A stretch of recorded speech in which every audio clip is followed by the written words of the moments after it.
네, 이번에 이제 출연을 하셔가지고 좀 궁금한 점이 하나 있는데 이번에 그 진짜 지난주에 막 4%씩 두 번 떨어지고요. 그렇죠. 되게 주식시장 변동이 많았잖아요. 네. 타격이 없으셨나요? 저는요, 이런 네. 게 지금 하루 이틀 일이 아니라, 그래요? 네, 주식 투자를 하면서 저는 아예 처음에 시작할 때부터요, 제가 처음 주식 투자했을 때가 2015년 상반기 그 정도였는데, 그때부터 저는 가장 꼭지점에 투자를 들어가가지고, 정말 큼직한, 엄청난 폭락장을 이제 경험을 했었어요. 2015년에도 폭락이 있었네요. 2015년에 어떤 폭락이었냐면, 저 그때 중국 주식 했거든요. 네, 그때 상반기에 중국 주식을 제가 사고 나서 정말 부품금을 안고 제가 처음으로 이제 내가 모은 시드머니 5천만 원을 가지고 투자를 시작을 했던 거예요. 근데 그때 꼭지점을 잡아가지고 하루에 막 진짜 엄청나게 빠졌었어요. 그래서 서킷 브레이크가 하루에 한 번씩 진짜요? 걸리고 그 다음에 얼마 지나서 또 걸리고 이런 식으로 정말 2번 정도? 그 이상 정도? 그렇게 하는 정말 큼직한 폭락이 있었고요. 그때 폭락이 얼마나 심했었냐면요. 지금까지도 그게 전고점 회복이 안 됐어요. 그 주식이요? 그 주식 말고 그 시장이, 중국 시장이.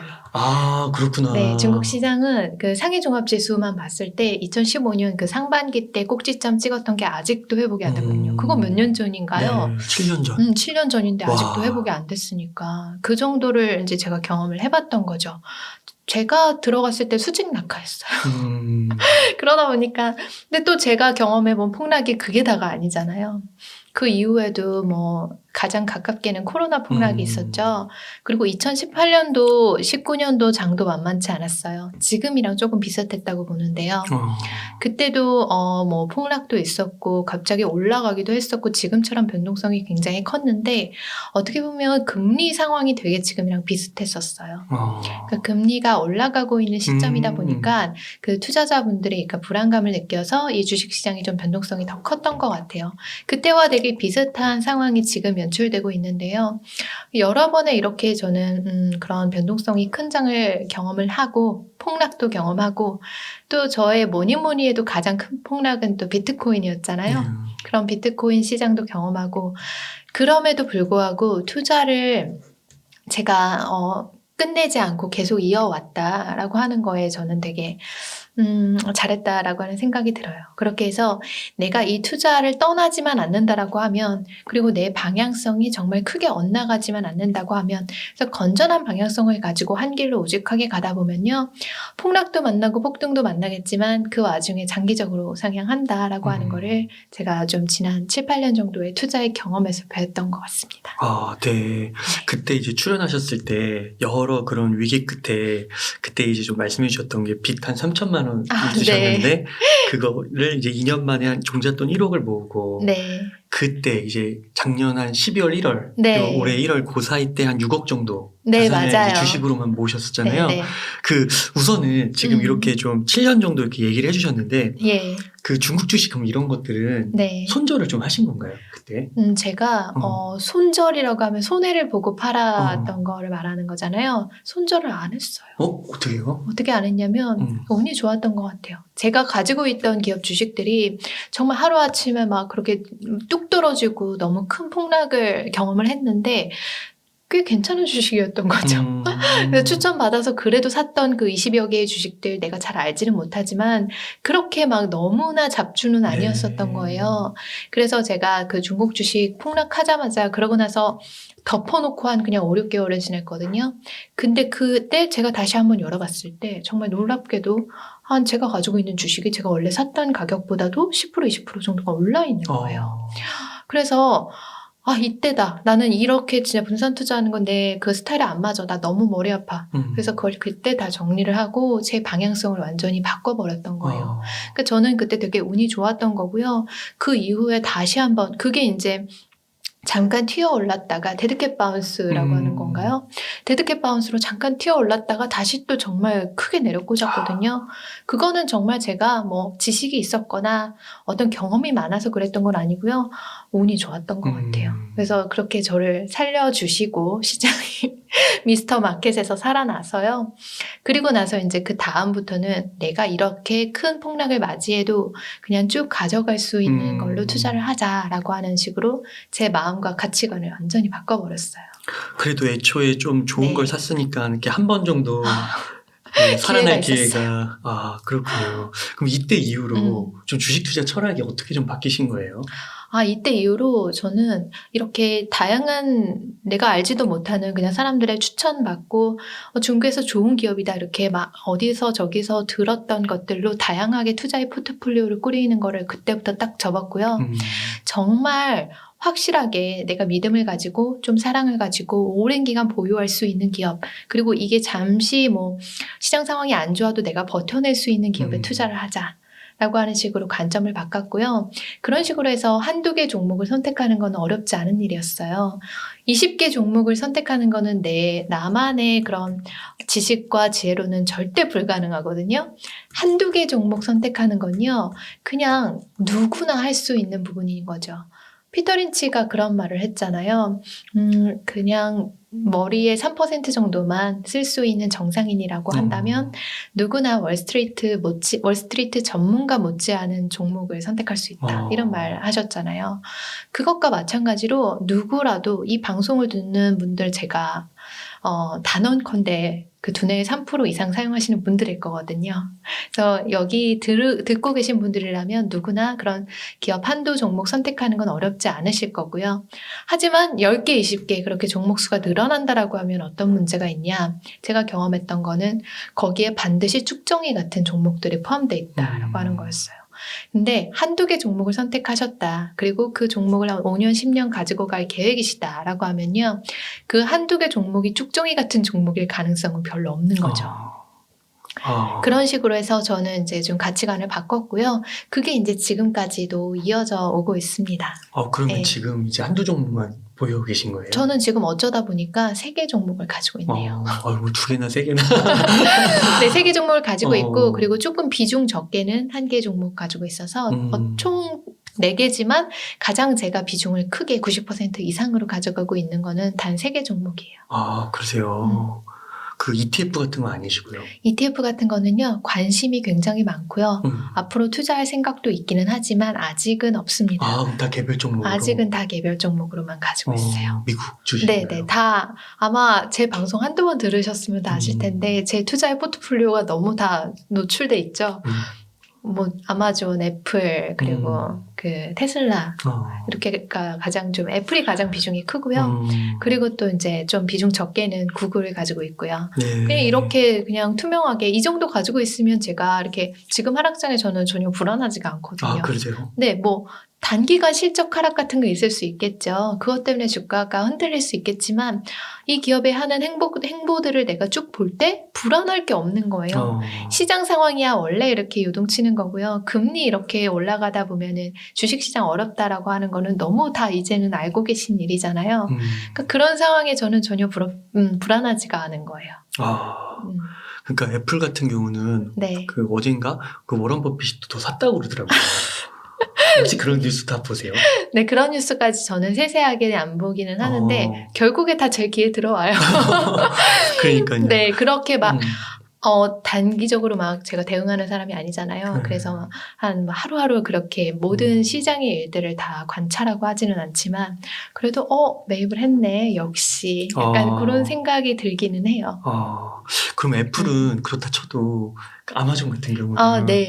뭐 적자 났다고 그래가지고 그렇죠. 엄청 빠졌잖아요. 엄청 빠졌죠. 하루에 뭐 14%도 빠지고 그렇게 했는데요. 안 불안하세요? 네. 그 아마존은 생각을 좀 해봤어요. 제가 그동안 굉장히 제가 되게 탄탄하게 미래 사업을 계속 성장시켜 왔었고, 그리고 지금 하고 있는 일도 거의 완벽한 경제적 혜자를 가지고 있는 기업이잖아요. 특히 온라인 상거래에 있어서는 세계에서 원탑이에요.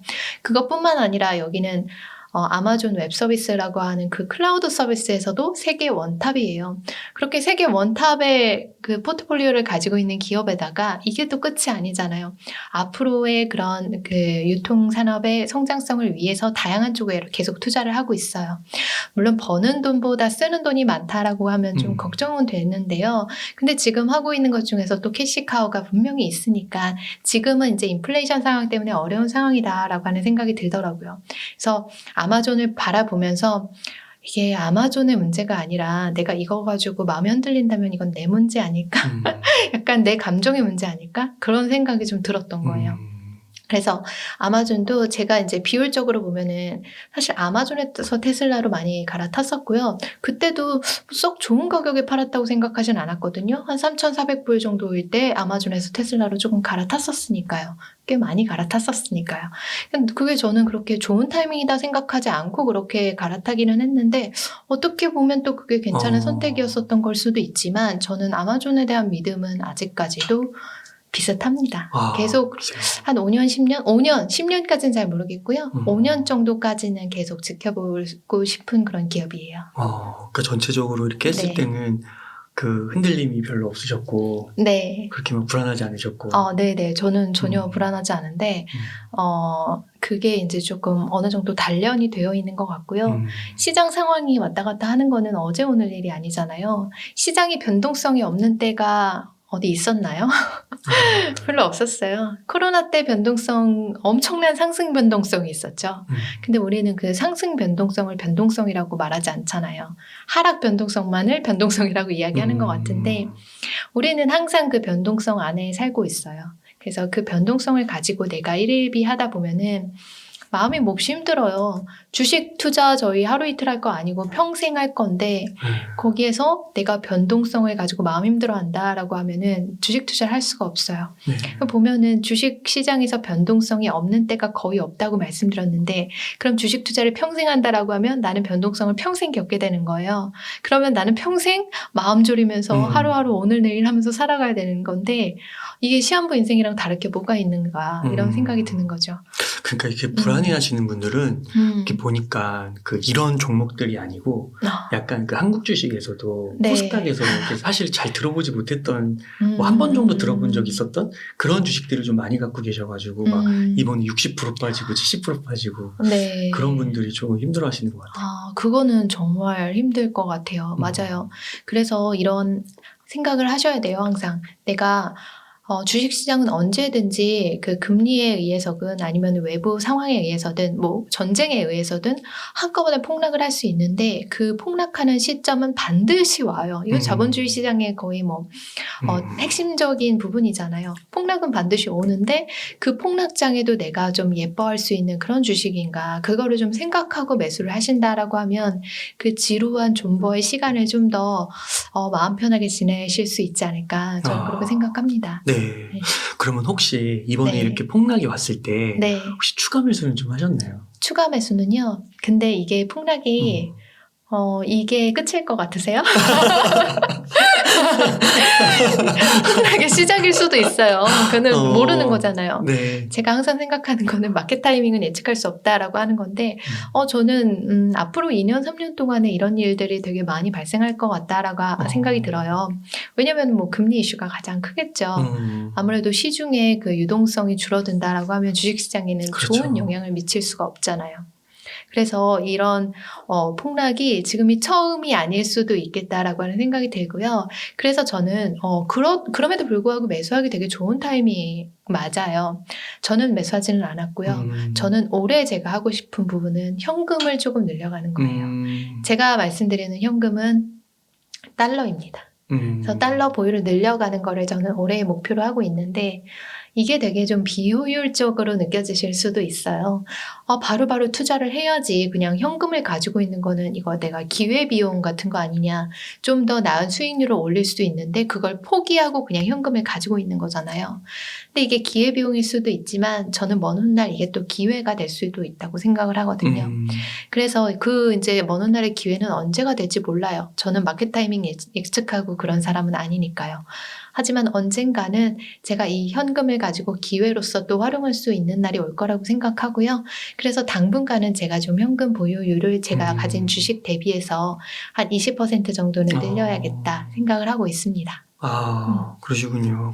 그러니까 이번 워런 버핏은 현금을 많이 썼다고 그래가지고. 네네네. 그리고 또 보니까 이게 되게 좀 저도 생각해 볼 지점인 게 성장주가 많이 떨어졌잖아요. 네. 그래서 그 성장주를 담을 기회다라고 네. 보시는 분들이 많은데 네. 워런 버핏 같은 경우는 네. 가치주를 또 현금을 쓰긴 썼는데 성장주보다는 가치주를 샀다고 그러더라고요. 네. 그 인플레이션 이런 거에 네. 대비되는. 네. 그래서 이게 참 모르겠다. 그렇죠. 그게 워런 버핏은 한 방향으로 투자하시는 대표적인 분이세요. 그분 가치 투자하시는 분이잖아요.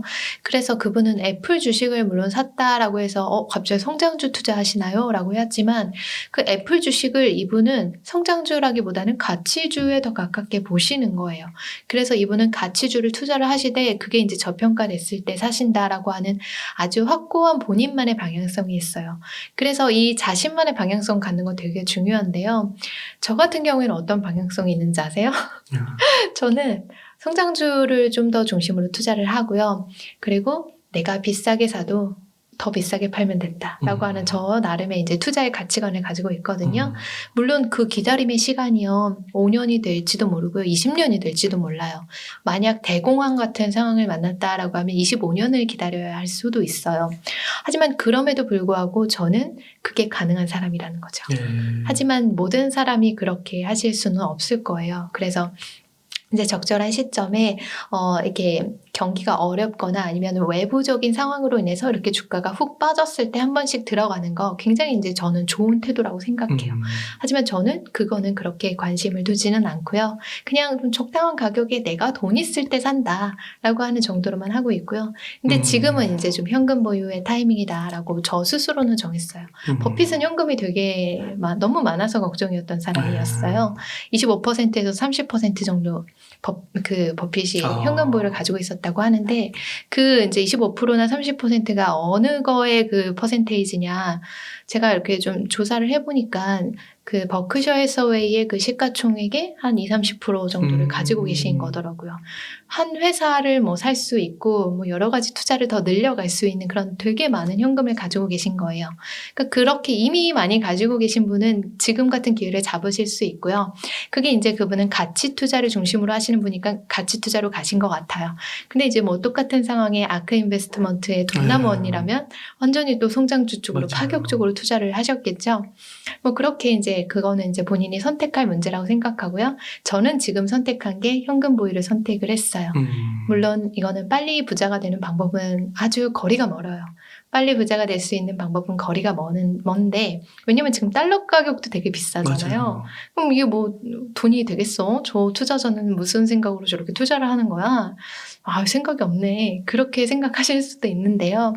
제가 가장 중요한 거는 제 마음이 편한 거예요. 일단. 저는 빨리 수익률 내는 거 거기에 그렇게 집중하는 사람이 아니고요. 어차피 난 투자 평생 할 거기 때문에 내가 마음 편안할 수 있는 방식으로 투자를 하겠다라고 하는 거에 그 중심이 있거든요. 근데 지금 나는 현금이 있어야 마음이 편할 것 같아. 이런 상황인 거예요. 그러면은 현금을 보유해야겠죠. 단지 그거예요.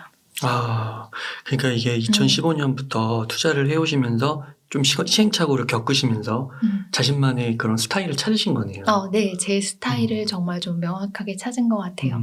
가장 천천히 그리고 가장 정석대로 그리고 내가 생각하는 그 건전한 방식대로 가는 것이 가장 빠른 방법이다. 라고 하는 거를 좀 찾았던 것 같습니다. 그게 참 맞는 것 같아요. 네. 저는 이렇게 옆에서 말씀 들으면서 네. 저는 개인적으로 아마존, 애플, 테슬라 이게 되게 좋은 기업이라고는 생각은 들지만 네. 이 세 가지만 투자는 못할 것 같아요. 정말요? 예, 그리고 개별 종목으로만 네. 이렇게 투자하기도 좀 어려울 것 같아요. 그러니까 ETF로 오히려 좀 더 많이 섞지 않을까 개인적으로는. 지금 현재 그런 포트폴리오가 ETF 쪽으로 저는 많이. ETF 쪽으로 많이 넣었죠. 그리고 한국에서 연금저축펀드 계좌로 해서 웬만하면은 꽉 채워가지고 네. 거기서 다 투자를 하려고 하고 원금만 좀 빼서 필요할 때 원금은 뺄 수 있잖아요. 수시로 그렇게 하고 있어요. 되게 저는 제가 지향하는 방법 중에 하나입니다. 네. 저도 ETF에 되게 관심이 많은데 제가 아마 그 책 읽으셨을 것 같아요. 존 보글의 모든 주식을 모든 주식을 소유하라. 그 책 당연히 읽으셨을 것 같은데요. 그래서 저도 역시 마찬가지로 ETF에 되게 관심이 많고요. 앞으로 저는요. 개별 종목을 늘릴 생각이 별로 없어요. 그래서 앞으로 투자를 한다라고 하면은 조금 ETF 쪽으로 가보고 싶다라고 생각하고 제가 생각하는 좋은 ETF가 두 가지. 그 QQQ와 S&P 500 ETF, SPY라고 하는 거, VO라고 하는 거. 그렇게 저는 이제 관심이 많이 있는 ETF인데요. 저도 SPY보다는요. QQQ가 조금 더 마음이 갑니다. 그쪽으로 저도 투자를 할 생각이에요. 근데 요즘 분들 보면요. SPY나 QQQ뿐만 아니라 너무 다양한 지역적인 섹터의 ETF 하시거든요. 저는 그건 좀 반대예요. 저는 왜 그걸 반대를 하냐면요. 우리 ETF 투자하시는 분들은 어떤 스타일이냐면요. 나 그냥 머리 쓰기 싫고 좀 쉽고 그러면서도 돈 좀 되는 거 그런 투자 없어? 약간 이런 거 마인드가 있어서 그렇게 ETF를 투자하시는 거잖아요. 근데 만약에 지역적인 섹터, 뭐 예를 들어 중국의 전기차 ETF, 뭐 친환경 ETF, 요즘에 별별 ETF들이 다 있어요. 그런 이렇게 지역적인 섹터의 ETF에 투자한다라고 하시면요. 또 다른 변동성이 하나하나 추가가 돼버리는 거죠. 우리는 ETF를 투자할 때 S&P 500 ETF를 투자한다라고 하면 유일한 변동성은 단지 시장이에요. 미국 시장 하나예요. 근데 우리는 QQQ 좋아하잖아요. 나스닥 ETF 되게 좋아하는데 QQQ의 변동성은요. 이 시장 지수 플러스 기술주 이렇게 두 가지의 변동성. 그래도 그 정도 두 가지의 변동성 괜찮죠. 근데 여기서 전기차, 뭐 중국 전기차 ETF를 하신다? 또 좁아지는 거죠. 중국에 대한 변동성이 추가되고요. 전기차에 대한 그 변동성이 추가가 돼서 변동성이 점점 늘어나서 이거는 어떻게 보면 점점 개별 주식으로 가버리는 거죠. 맞아요. 그래서 왜 ETF를 투자를 하는 건가라고 하는 그 근원적인 질문을 조금 놓쳐버릴 수가 있는 거예요. 네. 그러니까 이게 말씀을 진짜 듣다 보니까 이 스타일과 마음 편한 거 결국 마음이 진짜 편해야 되는 것 같아요. 그럼요. 평생 할 건데요. 그러니까 저는 개인적으로 이번에 4% 떨어지면서 많이 샀거든요. 많이 샀다는 건 아니고 4% 떨어지면서 샀거든요. 더. 너무 잘하신 거라고 생각해요. 네. 저는. 그 역사적으로 봤을 때 이렇게 나스닥이 고점 대비해서 20% 빠진 게 별로 없다고 그러더라고요. 공부를 하다 보니까. 그래서 샀는데 오히려 산 게 좋더라고요. 네네. 마음이 편하고. 그럼요. 그 원래 이제 그렇게 장기적으로 투자할 마음 있으신 분들은요, 떨어지는 칼날을 잡아야죠. 근데 이제 저 같은 경우에는 이미 많이 잡아놨으니까 옛날에 그걸 그냥 계속 가지고 가는 식으로 하고요. 그러니까 만약에 이렇게 앞으로도 또 상황을 지켜보다가 저는 현금 보유를 올해는 좀 늘리고요. 향후에 또 뭐 이렇게 비슷한 케이스가 나오면 저도 역시 그렇게 이제 이번에는 QQQ 쪽으로 투자를 해볼 마음이 있어요. 개별 주식을 늘릴 생각은 이제는 별로 없어요. 저도. 그럼 개별 주식 그 종목 중에서 이렇게 포트폴리오 변경할 경우도 별로 없고 이제는 없을 것 같아요. 더 이상. 더 이상 변경할 거 없고 솔직히 말해서 제가 요즘에 관심이 많이 가고 있는 기업이 테슬라거든요.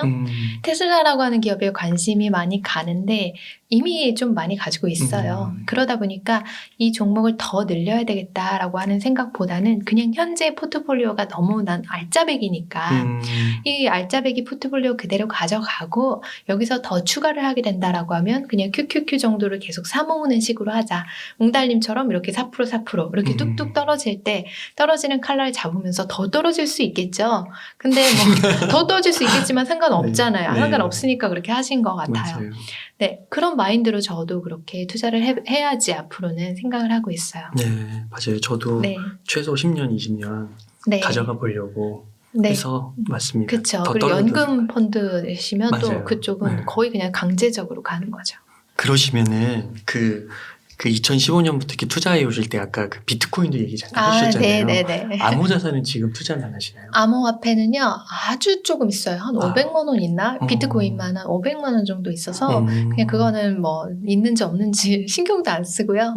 그렇게 있는데요. 저는 요즘에 그런 말 있잖아요. 1주택 1비트코인? 그런 말이 있어요. 1가구 1비트코인 맞아요. 뭐 그런 거. 1가구 1주택처럼.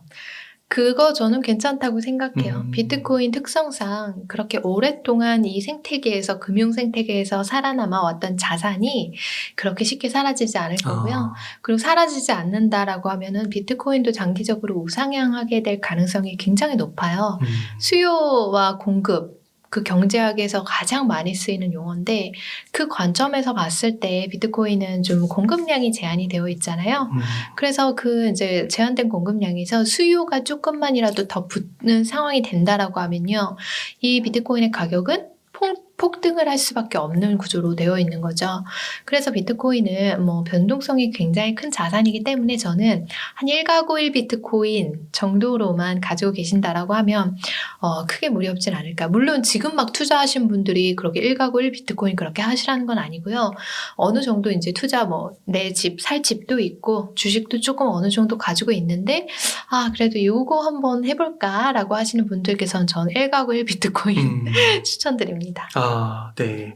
그러면 혹시 또 들으셨을지 모르겠는데 워런 버핏이 네. 비트코인에 대해서 들었죠. 발언을 하셨더라고요. 네. 그러니까 이 세상에 있는 모든 비트코인을 주더라도 뭐 25달러인가요? 사지 않겠다고. 네, 맞아요. 그런 발언에 대해서 또 어떻게 생각하세요? 그거에 대해서 정말 말이 많죠. 이제 버핏은 자신이 모르는 거에 투자하지 않는다라고 하는 사람이고, 그리고 가치 투자자잖아요. 그 가치를 투자하려고 하면은 그 가치를 산정하는 그 근거들이 그렇죠. 있어야 되는 거잖아요. 그 기업이 앞으로 벌어들일 뭐 영업이익이라든지 미래에 벌어들일 그 영업이익들을 쫙 5년, 10년 계산을 해가지고 그걸 현가로 환산을 해가지고 현재 주가가 높은지 낮은지 그거를 이제 계산을 하셔가지고 투자를 하시는 분인데 비트코인은 그게 나오나요?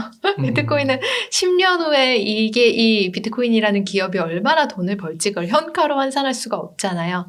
그러니까 비트코인의 가치가 워런 버핏이 바라보기에는 전혀 가치가 없다. 그건 똥이다. 그렇게 생각을 하시는 것 같고 그분의 말이 뭐 현실화될 수도 있겠죠. 근데 하지만 저는 조금 그렇게는 생각은 하지는 않습니다. 그래서 그렇지만 막 이 비트코인을 가지고 1억, 2억 그렇게 투자를 한다. 저는 그렇게 해봤잖아요. 그렇게 이제 투자를 한다라고 하면은 마음고생이 심할 뿐만 아니라 그 좀 이런 투자의 구루들이 하는 말에 또 마음이 흔들리게 되실 수도 있어요. 그럼에도 불구하고 비트코인은 갑작스럽게 4, 5배, 8배 그렇게 또 자산을 급상승시켜 줄 수 있는 좋은 투자 자산, 투자 수단이기도 하기 때문에 해보시는 것도 괜찮다라고 저는 생각을 하고요. 그리고 이게 이제는 어느 정도 제도권 안으로 들어왔잖아요. 이걸 가지고 과세할 수 있는 그런 계획 같은 것도 세우고 있고요. 앞으로 이제 점점 더 이걸 가지고 좀 국가에서는 자산으로 인정을 해주는 분위기로 뭐 미국이든 한국이든 가고 있는데요. 그렇게 이제 이미 생태계의 자리를 잡고 있는 투자 자산이기 때문에 너무 아니다라고 해서 배척하실 필요는 없을 것 같아요. 네, 저도 비트코인을 좀 갖고 있는데 어점이 얼마? 네, 얼마 정도 갖고 있긴 한데 네네네. 이 워런 버핏 그 기사가 뜬 다음에 네. 저한테 그 비트코인 투자 좀 말리는 친구가 링크를 보냈더라고요. 그거를 이렇게 보내면서 그래서 거기서 또 느꼈어요. 그러니까 저는 나름 이제 비트코인을 공부하고 이러니까 너무 재밌더라고요. 네. 그리고 이제 NFT나 뭐 이더리움의 그런 생태계 이런 것을 좀 공부하면서 네. 나름의 그냥 확신이죠. 물론 다른 사람이 볼 때는 그게 무슨 확신이냐 할 수 있지만 그래서 되게 재밌게 하고 있는데 이게 그래서 참 사람마다 철학이 다를 수 있다. 맞아요. 그분은 가치 투자하시는 분이고 미래가치 현가로 환산해서 보시는 분이고 이 투자 자산이라는 게 항상 그런 식으로만 흘러가는 거는 아니잖아요. 비트코인도 이제 그런 NFT라든지 그렇게 확장성을 가지고 가고 있고 이걸 가지고 뭐 세금도 할 수 있게끔 한다. 그리고 뭐 테슬라에서는 이걸로 차량을 살 수 있게끔도 하겠다. 그런 식으로 세상은 정말 급변하고 있어요. 급변하고 있는 상황 속에서 버핏이 모든 것들을 다 그걸 따라잡을 수 없어요. 그분이 아마 죽었다 깨어나도 모르지 않을까요? 그 부분은. 그렇기 때문에 그냥 본인이 잘 알고 있고 그리고 여기에 대해서 믿음과 그리고 사랑과 내가 좀 장기적으로 갈 수 있다라고 하는 그 확신이 생긴다라고 하면요. 투자하시는 것도 나쁘지 않은데 너무 큰 금액으로 간다라고 하면은 마음은 힘들 수 있어요. 마음 편한 거. 한 70-80% 정도 떨어지는 거 예상하잖아요. 비트코인 같은 경우에는요. 이더리움도 뭐 마찬가지고요. 그래서 그런 것들을 감안을 하신다라고 하면요. 하이리스크 하이리턴이잖아요. 저는 비트코인 하이리스크 하이리턴으로 갈 수 있는 자산이라고 생각하고요. 근데 뭐 아니면 도라고 생각해요, 비트코인은. 근데 지금 어느 정도 모에 가까워졌죠. 그래서 좀 가지고 가시면은 괜찮지 않을까. 없어지지는 않겠다. 생각을 합니다. 지금 말씀을 들으면 들을수록 정말 네. 내가 어떤 사람인가, 내가 어떤 투자를 했을 때 마음 편하게 투자는 반드시 해야 되잖아요. 그렇죠. 그런 거를 좀 많이 생각해 보게 되는 것 같습니다. 네, 저 중요하다고 생각해요. 그래서 주식 투자 너무 좀 마음 졸이고 이게 나는 정말 안 맞아. 그런 친구 같은 경우에는 뭐 부동산만 투자하고 그런 분들도 있거든요. 그래서 저는 각자한테 가장 맞는 내가 평생 이어갈 수 있는 그 투자 하나 잡아가지고 하시면 좋다고 생각하는데 그래도 예금채권만 하시는 건 아닌 것 같아요. 맞아요. 지금 물가 상승률도 너무 높고 네. 인플레이션도 너무 강하고. 네, 그렇죠. 뭐 예금 이자도 올라가고 있다라고 하긴 하는데 예금은 저는 조금 저는 예금 적금으로 처음에 그렇게 시드머니를 마련을 하기는 했지만 엄청 추천드리고 싶은 방법은 아니에요. 네. 네. 그러면은 여기까지 제가 궁금했던 거 원래 사전 질문지 없던 내용인데 좀 많이 여쭤봤고 네. 지난번에 그 출연하셔가지고 이거 빚 3천만 원에서 2년 만에 1억을 모으고 주식으로만 6억 정도 이렇게 자산을 만드신 그거를 이제 소개해 주셨는데 굉장히 반응이 좋았어요. 네. 그 부분에 되게 많은 분들이 관심이 있으시더라고요. 그래서 댓글로도 조금 더 구체적으로 알고 싶다. 그게 어떻게 이렇게 됐는지. 그래서 조금 그 이야기 좀 부탁드릴게요. 네. 좀 더 구체적으로 말씀을 드릴게요. 어떻게 얼마의 기간 동안 어떤 시간 동안 어떤 흐름을 타고 그거 갔는지가 되게 궁금하실 거예요. 자, 그러면 저희 마이너스 3천만 원이었을 때 저는 그거 마이너스 3천만 원을 영원으로 만드는 데까지 걸린 시간이요. 딱 1년 정도가 걸렸어요. 네, 그것만 1년이 걸렸고요, 일단. 그리고 저는 엄밀히 말하면 0원에서 1억을 만드는 것까지가 2년 정도가 걸렸던 거예요. 근데 마이너스 3천에서 1억까지 모으는데 2년이 걸렸던 건 아니고요. 그러니까 0원에서 3천까지, 마이너스 3천에서 0원까지 가는데 1년 정도의 시간 동안 정말 힘들게 그렇게 했고요. 그리고 그 0원이 됐을 때부터 5천만 원 정도를 모을 때까지 제가 뭘 했냐? 예금 적금만 했어요. 예금 풍차 돌리기 같은 거를 하면서 매월 그렇게 한 달에 100만 원씩 계속 이렇게 예금을 만들었었거든요. 그렇게 한 다음에 그 다음 해부터는 그 100만 원씩이 계속 그 만기가 되어서 돌아오잖아요. 그걸 가지고 또 재투자하는 방식으로 그런 식으로 해가지고 제가 거의 뭐 한 1년 4, 5개월 정도 걸리는 시간 동안에 제가 4, 5천만 원 정도의 그 주식을 위한 시드머니를 마련을 하게 됐습니다. 그 시점이 언제였냐면요. 2015년 한 3, 4월쯤 2015년 상반기 정도였었어요. 그래서 제가 이제 그 시드머니를 가지고 2015년 상반기부터 주식 투자를 시작을 하게 된 거고요. 그래서 그때 이제 중국 주식으로 들어가게 된 거예요. 중국 주식에는 뭔가 내가 빨리 돈을 벌 수 있는 그런 기회가 있을 거다라고 하는 그런 희망이 있었어요. 그래서 저도 빨리 부자가 되고 싶잖아요. 이 5천만 원이 빨리 뭐 2억, 3억 됐으면 좋겠잖아요. 그래가지고 중국 주식을 투자를 했다가 굉장히 쓴맛을 봤죠. 하지만 거기에서도 또 한 5, 6개월 정도 지나서 가까스로 제가 중국 주식 20여 개를 다 팔아버리고 정말 잘 탈출을 했어요. 그렇게 해서 났던 투자 수익률이 한 15% 정도가 돼서 15%에서 20% 그 정도의 투자 수익률을 냈고요. 그 와중에 또 제가 월급도 계속 모았을 거 아니에요. 그러면서 이제 만들어진 돈이 2015년 하반기쯤 되니까 7천만 원 정도의 돈이 제 손 수중에 있더라고요. 그래서 투자도 나름대로 좀 운이 좋아서 괜찮았고 거기다가 내가 월급으로 열심히 모아서 그렇게 7천만 원 정도가 됐고 그 돈을 가지고 제가 이제 좀 빅테크 기업 주식을 투자를 하기 시작했어요. 빅테크 기업 주식을 산 이유는 뭐냐? 저는 당시에 삼성전자 메모리 사업부에서 근무를 하고 있었는데요. 그 메모리 반도체를 사가는 분들이 가장 많은 그 회사가 어디냐를 봤을 때 그런 기업들이었어요. 뭐 텐센트, 구글, 그리고 아마존, 뭐 이런 우리의 잘 아는 빅테크 기업들 있잖아요. 그런 기업들에서 우리의 반도체를 어마어마하게 많이 사가고 있는 거예요. 우리가 거의 뭐 캐시카우처럼 그렇게 큰 고객이 되어가고 있는데 이런 사람들이 뭘 하길래 이렇게 반도체를 많이 사가는 걸까? 관심이 생기잖아요. 그래서 이제 그 기업들의 하는 행보들을 제가 2015년, 6년 그렇게 계속 지켜보고 있었던 거죠. 그래서 이제 그런 기업들이 정말 유망한 쪽으로 진행을 하고 있구나. 플랫폼이 앞으로의 미래가 될 수도 있겠구나라고 하는 생각이 들어서 그때부터 이제 플랫폼 빅테크 기업에 투자를 하기 시작했습니다. 그러셨구나. 그때가 그러니까 한 2015년 말부터 2016년 초 이때부터 저는 플랫폼 빅테크 기업에 투자를 하기 시작했던 거예요. 그나마 내가 제일 잘 알 수 있는 영역이다라고 생각해서 그쪽으로 들어갔던 거고요. 그래서 그렇게 투자를 하고 보니까 이 주가가 떨어져도 마음이 그렇게 불편하지는 않았던 거예요. 그래서 저는 그 7천만 원이었을 때부터 1억까지 계속 월급을 탈 때마다 주식을 사서 모았어요. 그렇게 월급 탈 때마다 주식 사서 모으지. 그리고 주가는 조금씩 오르고 있었죠. 그 상황이 되니까 한 1,000만 원 정도, 1억까지가 이제 7천만 원에서 1억까지가 쉽지는 않았지만 달성이 됐어요. 그렇게 1억까지 달성을 했을 때 이제 2016년 초였던 거죠. 자, 그렇게 해서 이제 1억까지 달성을 했어요. 그 다음에 이제 되게 시황이 좋았어요. 2016년, 17년 시황 되게 좋았어요. 그때부터 보면은 나스닥이나 빅테크 날라갔죠. 빅테크가 날아갔는데, 근데 저는 그 이제 스스로의 투자의 중심을 가지고 있었잖아요. 그 중심에서 움직이지 않고 빅테크 내가 제일 좋다고 생각하는 기업 한두 개의 기업만 딱 잡아가지고 그걸 계속 월급을 탈 때마다 사서 모았는데 1억에서 2억까지 어떻게 된지 모르겠어요. 그냥 눈 깜짝할 사이에 됐어요. 그때 시황이 되게 좋았던 거죠. 눈 깜짝할 사이에 1억에서 2억이 됐었고요. 2억에서 3억은 어떻게 됐었냐면요.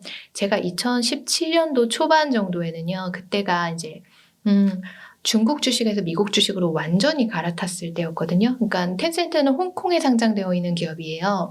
그걸 제가 이제 미국 쪽으로 완전히 데려왔는데 그러면서 아마존에 투자를 하기 시작했어요. 그렇게 갑자기 돌아왔던 이유가 뭐였냐면요. 트럼프 대통령이 당선이 됐던 때였어요.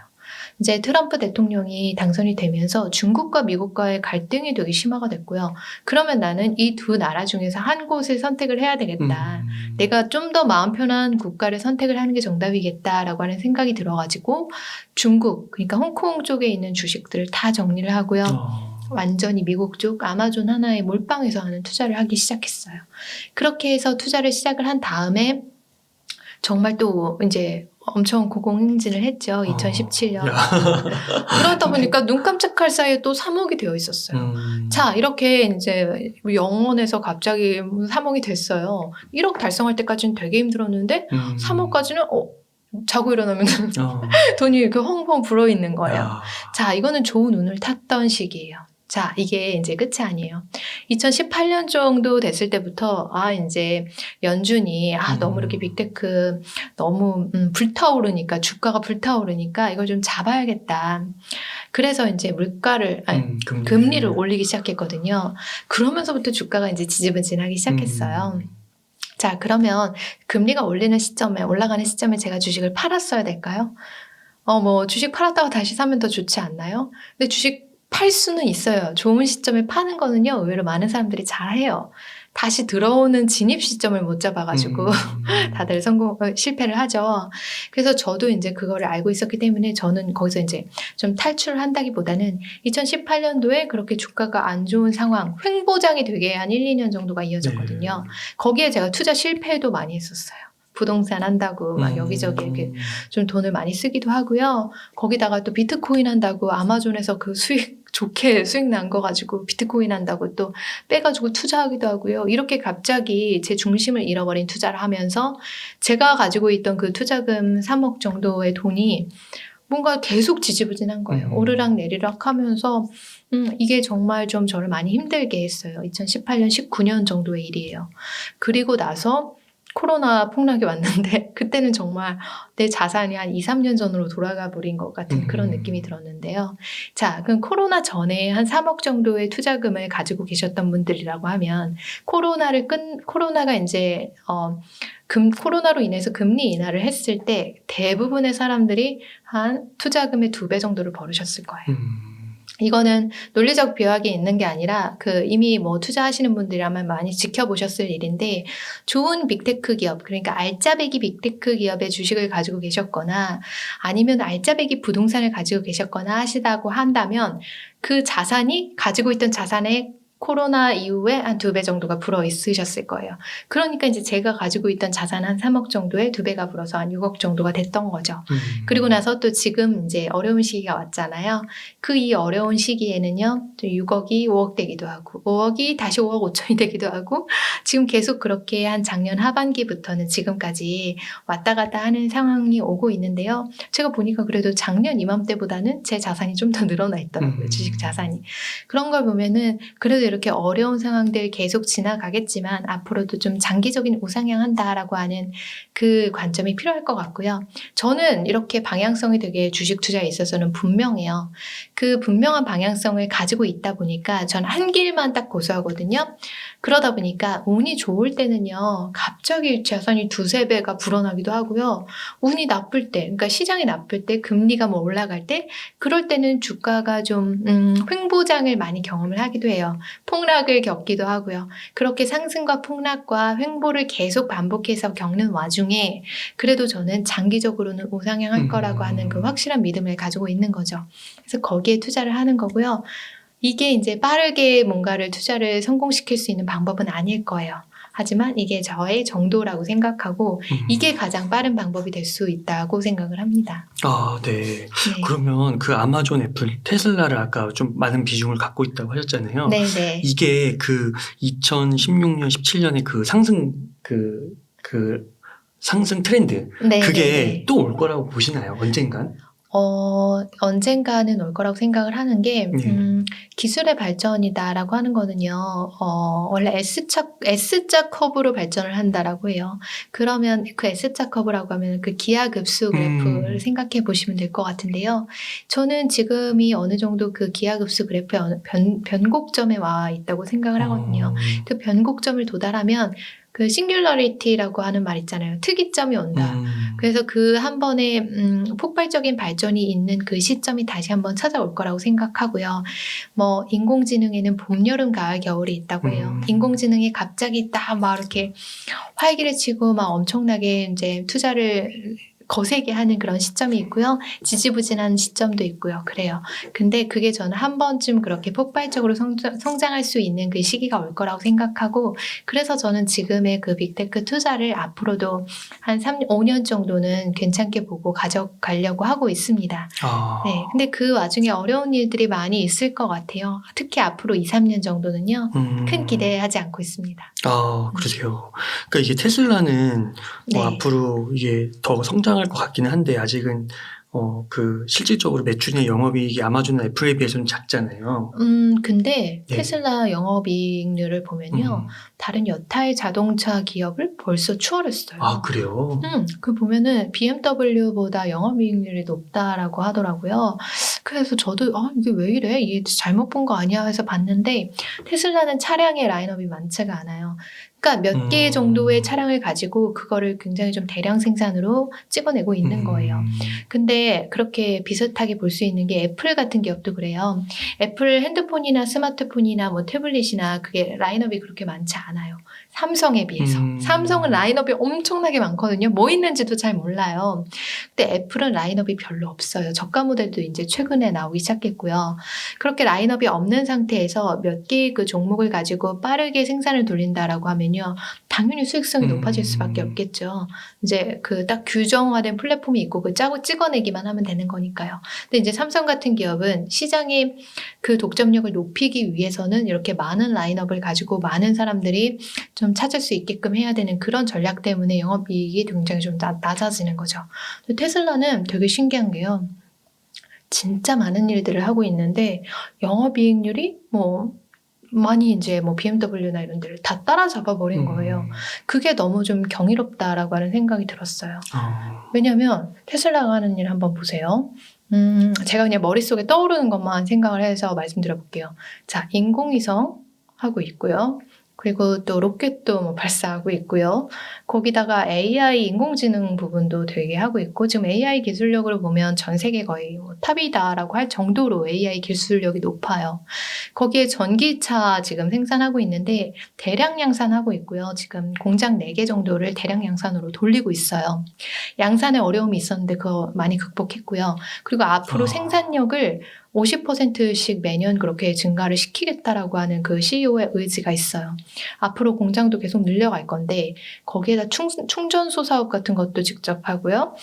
그러니까 뭐 어떻게 보면 우리 기름 넣으려면 다른 주유소 가야 되는데 그건 테슬라가 직접 그걸 하고 있다라고 하는 거죠.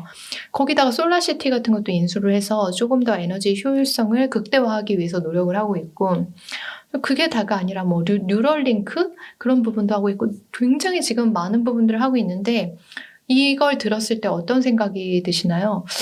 이걸 어떻게 다 이렇게 하지? 그게 무슨 연관성이 있길래 그걸 다 하지? 그런 생각이 좀 들어요. 그리고 제일 중요한 문제가 돈 버는 거. 이렇게 많은 일들을 하는데 어떻게 돈을 벌고 있냐 하는 거죠. 그거 되게 이상하다고 생각해 보지 않으셨어요? 저는 그게 문득 되게 이상해지더라고요. 일단 로켓을 발사한다라고 하는데 그거 한 국가에서도 할 수 없는 그런 어려운 사업인 건데 도대체 이걸 하면서 수익성이 나는 거야? 그런 게 되게 머릿속에 물음표였는데 이 모든 제가 말씀드렸던 아까의 그 사업 영역들이 그냥 원어법씨 이거 재밌을 것 같아. 난 이 아이디어를 한번 실현해보고 싶어. 이래가지고 막 그냥 불나방처럼 뛰어드는 게 아니라는 거예요. 이 사람은 이 모든 것들을 모빌리티 생태계를 만들기 위해서 다 사전에 철저하게 계획된 방식 내에서 그거를 추진을 하고 있는 거고 이미 재무적인 관점에서 다 이제 머릿속으로 계산이 끝난 상태에서 할 가능성이 굉장히 높아요. 안 그러면은 이렇게 하면 100% 적자가 나야 되는 기업인데 지금 어떻게 다른 기업들하고 영업이익률을 비슷하게 그렇게 나란하게 갈 수가 있겠어요. 그래서 저는 이 기업이 굉장히 위대하다고 보는 이유가 그렇게 많은 일들을 벌이고 있는데 그 많은 일들 하나하나가 편파적으로 그냥 저질러 놓는 일들이 아니라 그 모빌리티 생태계를 구축을 하기 위해서 그리고 그 생태계 안에서 소비자들이 최고의 편의성을 누릴 수 있게 하기 위해서 그렇게 구축하고 있는 거다라고 하는 거예요. 굉장히 CEO가 상상하기 어려운 사람이에요. 그러니까 논리적으로 이해가 안 되는 그런 일들을 좀 하고 있는 거예요. 그래서 이제 테슬라는 제가 좀 보면은 파면 팔수록 되게 경이로운 기업이다. 그런 생각이 좀 많이 듭니다. 그렇구나. 네. 그러니까 그럼 애플하고 아마존 같은 경우도 이게 어떤 분들은 애플하고 아마존이 이미 성숙기업 정도에 올라서 네. 여기서 뭐 텐베거 이런 기업 개념하고는 어울리지 않는다라고 얘기하시는 분들도 있더라고요. 네, 그럴 수 있어요. 애플하고 네. 아마존은 좀 어떻게 생각하세요? 애플하고 아마존은 저는 그렇게 같은 방식으로 좀 생각을 해요. 근데 이미 현금 흐름이 굉장히 충분한 회사인데, 근데 애플하고 아마존도 역시 마찬가지로 그 벌어들이는 그 돈을 가지고 재투자를 굉장히 많은 부분을 하고 있어요. 이제 아마존 같은 경우에는 MGM 같은 것도 인수를 하면서 아마 컨텐츠 쪽으로도 진출을 할 거고요. 여기도 역시 자율주행 쪽으로 갈 거예요. 왜냐면 리비안 인수를 했잖아요. 그러면서 이제 물류 효율성을 극대화해야 되기 때문에 여기도 그런 모빌리티 쪽으로도 진출을 하게 될 거예요. 근데 애플이나 아마존 같은 기업들은 성장주와 가치주의 그 개념을 동시에 가지고 있는 기업이다라고 저는 생각을 하는 게 굉장히 지금 버는 돈이 많아요. 뭐 아마존 같은 경우에는 뭐 그 판매로 버는 돈보다 AWS 아마존 웹서비스로 벌어들이는 돈이 훨씬 더 많을 거예요. 그쪽으로 이렇게 벌어들이는 돈이 탄탄하고 애플도 역시 어마어마한 캐시카우를 가지고 있어요. 거기에서 이제 일부를 쪼개서 계속 미래 성장 동력을 찾기 위해서 투자를 하고 있는 거죠. 그렇기 때문에 저는 이 기업들도 템버거가 될 수 없다? 템베거가 될 수 없다라고 하는 거는 조금 그냥 우리가 지금 현재 그렇게 생각하고 있는 거지 그렇게 되지 않을 가능성도 높아요. 그러니까 만약에 메타버스를 한다라고 했을 때도 저는 오히려 페이스북 같은 기업보다는 애플이나 아마존이 그쪽으로 잘 해낼 수 있는 가능성이 더 크지 않나. 전 그렇게 생각을 합니다. 네. 그렇구나. 와, 이렇게 큰 기업이 또 여기서 네. 그러니까 말씀하신 대로 애플 같은 경우는 전기차 같은 걸 할 수도 있는 거고. 네, 전기차 좀 약간 희미하긴 한데 그쪽으로도 많이 좀 생각을 하고 있는 기업인 것 같아요. 지금 본격적으로 준비는 하고 있다고 하는데요. 어려움은 있겠지만 그렇게 벌어들이는 돈의 일부분은 엄청나게 재투자를 하고 있고요. 그 벌어둔 돈이 워낙 많다 보니까 거기서 재투자를 한다라고 해도 그게 그렇게 그 회사의 현금 흐름에 그렇죠. 치명적인 영향을 미치지는 못한다는 거죠. 인수를 해도 되고. 네네. 그렇구나. 와, 그러네요. 이게 앞으로도 가능성이 정말 커 보이네요. 네, 그래서 말씀 이제 들으니까. 기술 기업에 투자를 하시는 분들께서는요, 지금 이제 현재 시점에서만 너무 그렇게 생각을 하지 마시고, 기술 발전은요, 항상 기하급수적으로 발전을 한다라고 하는 거를 생각을 하시면 좋겠어요. 항상 내가 생각지 못했던 방식에서 혁신이 다시 한번 일어나고요. 그리고 그 혁신을 통해서 또 다른 것들에 연결돼서 또 다른 발전이 일어나고요. 그래서 인간은 생각하는 방식이 항상 직선형으로, 그러니까 앞으로 지금 이렇게 발전했으니까 그것과 같은 비율로 이렇게 나중에 이렇게 발전을 해 나가겠지라고 생각을 하지만, 실제로 기술 발전은 기하급수적으로 일어난다라고 하는 걸 생각을 하시면요, 오히려 템베거가 그런 저평가된 기업에서 나오는 게 아니라 이미 고평가된 기업에서 더 고평가로 갈 수도 있는 부분이다라고 하는 것도 좀 생각하기 어려운 부분은 아닐 것 같습니다. 아, 네. 와, 그렇군요. 그러면은 아까 2015년부터 이제 2012년까지 투자를 해오시면서 네. 이렇게 상승장도 겪으시고 좀 질고 폭락장도 겪으시고 이렇게 하셨잖아요. 네네네. 그래서 앞으로 한 2년 정도는 조금 지지부진한 장이 올 수도 있다라고도 조심스럽게 예상을 해주셨고, 네. 근데 장기적으로 봤을 때는 또 이게 우상향으로 언젠가는 또 이렇게 상승할 것이다. 지금의 이런 좀 침체된 분위기가 좀 거칠 것이다. 이렇게 보시는 건가요? 제가 예측은 굉장히 마켓 타이밍 예측은 조심스러운데요. 저는 그래도 되게 낙관적으로 항상 생각을 해요. 네. 낙관적이지 않으면 주식 투자를 할 수가 없어요. 장기적으로 10년이 됐든 20년이 됐든 장기적으로 우상향할 거다라고 하는 그 확실한 믿음을 가지고 있고요. 그 정도의 기간이 지나면 내가 상상하는 것 그 이상의 돈을 벌 수 있다라고 생각을 해요. 그래서 저는 가장 느린 방법이 가장 빠른 방법일 수도 있다라고 생각을 하는 게, 많은 이렇게 투자하시는 분들께서는요, 지금 금리 상황에 따라서 이렇게 대응해야 된다, 저렇게 대응해야 된다, 그런 말씀들 굉장히 많이 하시는데, 저도 그런 거 관심 있게 잘 듣기는 해요. 하지만 그런 식으로 투자를 하지는 않는 게 이 마켓 타이밍을 정확하게 예측할 수도 없을 뿐더러 빠져나왔다가 들어갈 수 있는 그 재투자 타이밍을 정말 잘 잡아낼 수도 없다라고 하는 거죠. 네. 그래서 이제 뭐 그런 것들 생각 때문에 저는 장기적으로 우상향한다라고 하는 그 믿음 하나만 가지고 투자를 좀 하고 있는 편이고, 앞으로 2, 3년 동안 힘든 거? 뭐 과거에 2, 3년 안 힘들었나요? 항상 힘든 거고요. 항상 변동성이 있는 거기 때문에 저는 그 시기도 잘 버텨낼 수 있을 것 같아요. 네. 네.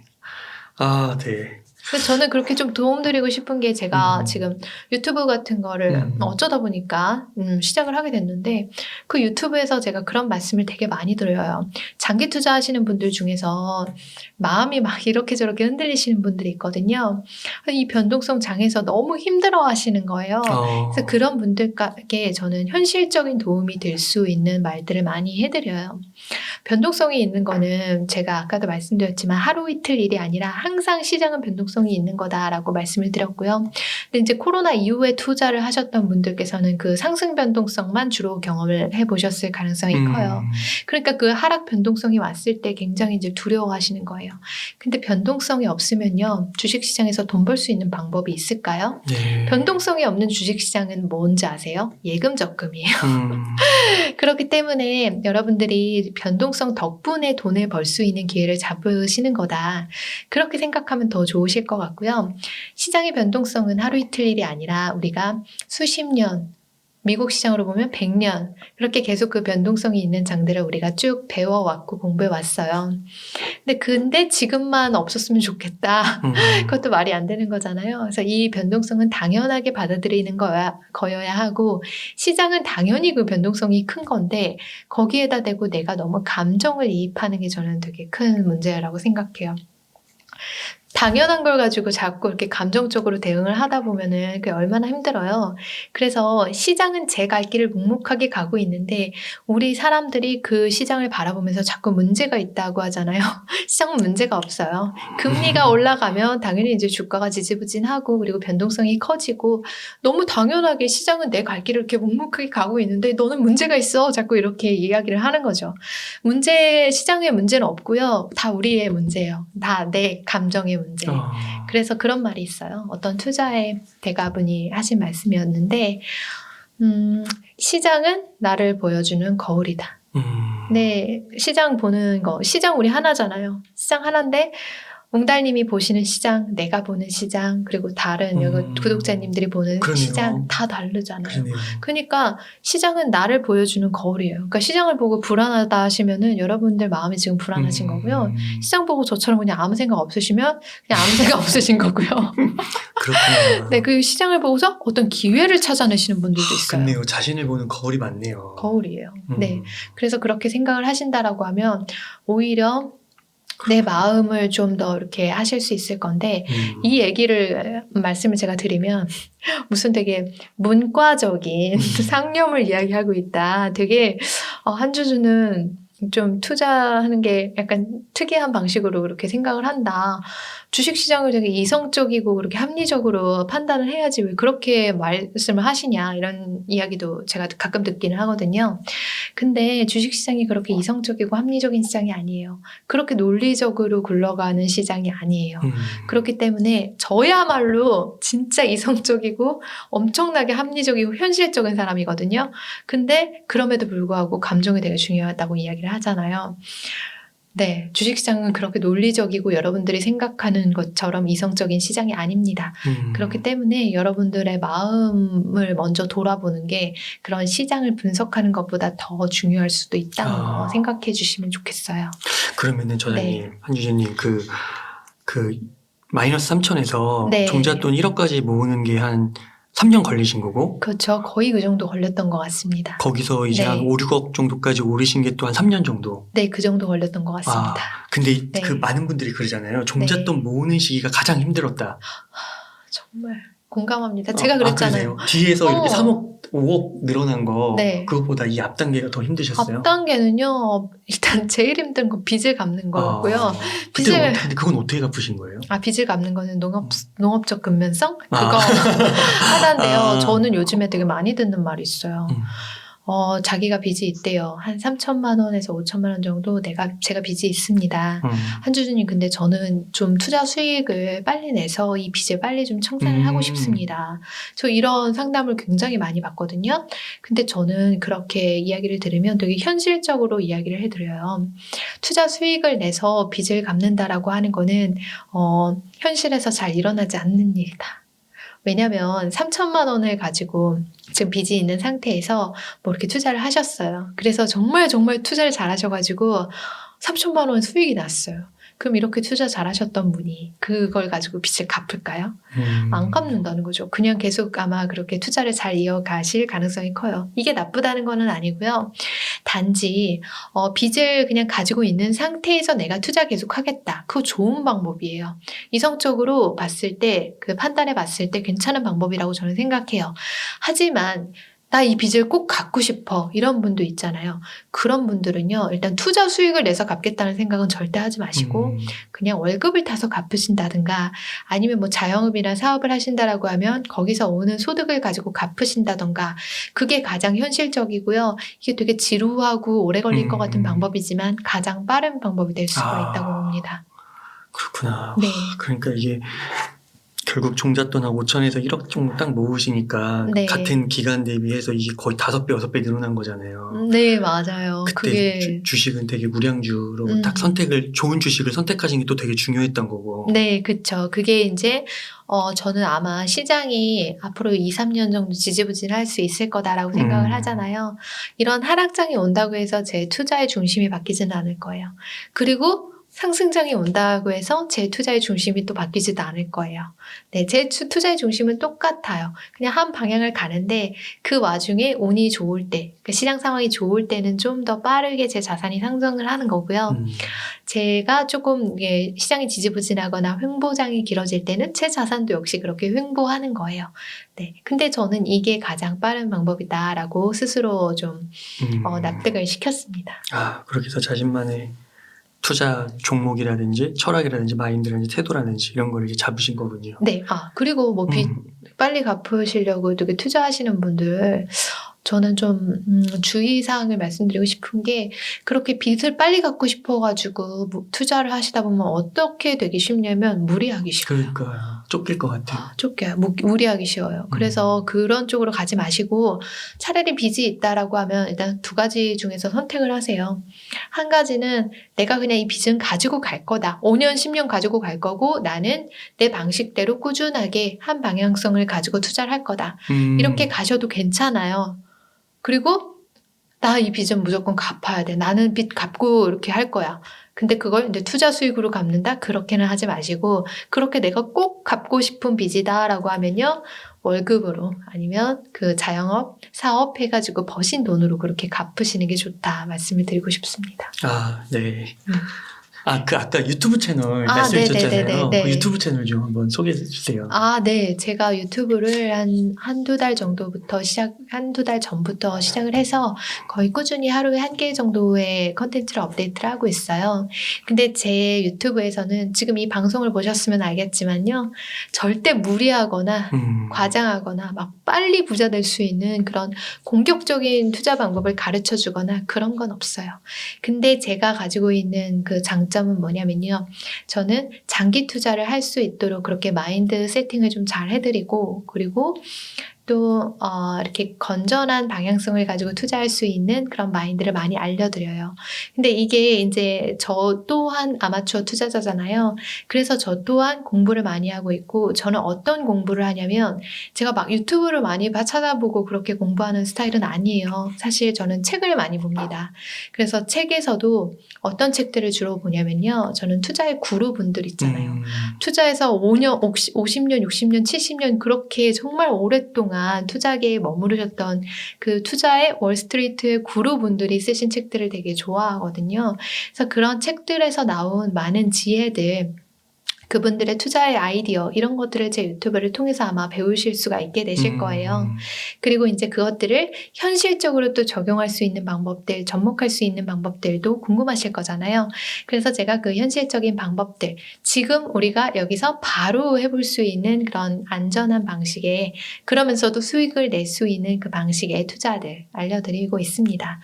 그리고 막 어렵고 복잡한 거 이렇게 싫어하시는 분들 많이 있으신데 저는 투자를 잘하기 위해서는 단순해야 된다고 생각을 해요.